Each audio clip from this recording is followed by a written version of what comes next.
বিশ্ব বাণিজ্যে আবারও শুরু হয়েছে নতুন উত্তেজনার অধ্যায়। যুক্তরাষ্ট্র আজ থেকে বাংলাদেশ সহ ৬০টি দেশের বিভিন্ন পণ্যের উপর নতুন শুল্ক কার্যকর করেছে। হোয়াইট হাউসের এই সিদ্ধান্ত শুধু আন্তর্জাতিক বাজারেই আলোড়ন তোলেনি, বরং বাংলাদেশের রপ্তানি খাতেও তৈরি করেছে নতুন করে উদ্বেগ ও অনিশ্চয়তা। ব্যবসায়ীরা এখন হিসেব করছেন এই পরিবর্তনের প্রভাব কতটা গভীর হতে পারে। যুক্তরাষ্ট্রের প্রশাসক জানিয়েছে, বাধ্যতামূলক শ্রম বা ফোর্স লেবার প্রতিরোধে যথেষ্ট অগ্রগতি না হওয়ায় এই নতুন শুল্ক আরোপ করা হয়েছে। নতুন ব্যবস্থার আওতায় বাংলাদেশ সহ কয়েকটি দেশের পণ্যের উপর 10% শুল্ক কার্যকর হয়েছে। একই সঙ্গে আরও কিছু দেশের ক্ষেত্রে কার্যকর শুল্ক হার 12.5% পর্যন্ত পৌঁছাবে।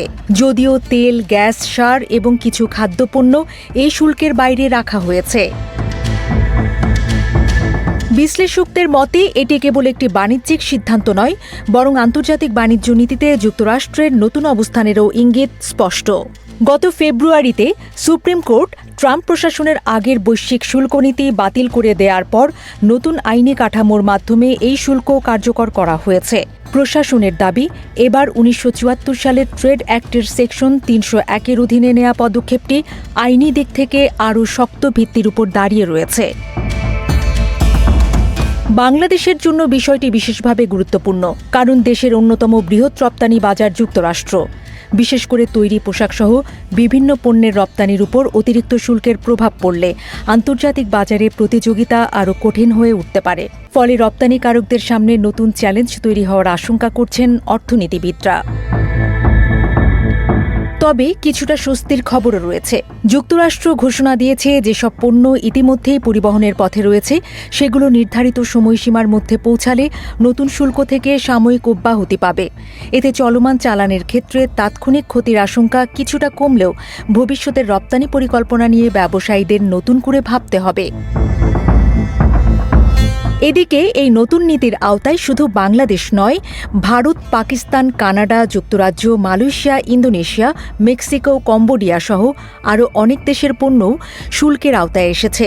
অন্যদিকে ইউরোপীয় ইউনিয়ন, জাপান, দক্ষিণ কোরিয়া, তাইওয়ান এবং সুইজারল্যান্ডের ক্ষেত্রে বিদ্যমান শুল্কের সঙ্গে সমন্বয় করে কার্যকর হার নির্ধারণ করা হয়েছে। ফলে বিশ্ব বাণিজ্যের প্রতিযোগিতামূলক পরিবেশে নতুন সমীকরণ তৈরি হওয়ার ইঙ্গিত মিলছে। চীনকেও এই সিদ্ধান্তের বাইরে রাখা হয়নি। যুক্তরাষ্ট্রের অভিযোগ, উইঘুর সংখ্যালঘুদের বাধ্যতামূলক শ্রমে ব্যবহারের অভিযোগের প্রেক্ষাপটে চীনা পণ্যের উপরও নতুন শুল্ক বহাল রাখা হয়েছে। যদিও বেইজিং দীর্ঘদিন ধরেই এসব অভিযোগ অস্বীকার করে আসছে। ফলে বিশ্বের দুই বৃহত্তম অর্থনীতির মধ্যকার বাণিজ্যিক টানাপোড়েন আবারও নতুন করে আলোচনায় উঠে এসেছে। বিশ্ব অর্থনীতির এই পরিবর্তিত বাস্তবতায় বাংলাদেশের জন্য এখন সবচেয়ে বড় চ্যালেঞ্জ হবে রপ্তানি সক্ষমতা ধরে রাখা, আন্তর্জাতিক শ্রমমান আরও শক্তভাবে নিশ্চিত করা এবং বিকল্প বাজার সম্প্রসারণের কৌশল গ্রহণ করা। বিশেষজ্ঞদের মতে, বর্তমান পরিস্থিতি শুধু একটি শুল্ক বৃদ্ধির ঘটনা নয়, বরং ভবিষ্যতের বৈশ্বিক বাণিজ্য ব্যবস্থায় টিকে থাকার জন্য নতুন প্রস্তুতি নেওয়ার সংকেত।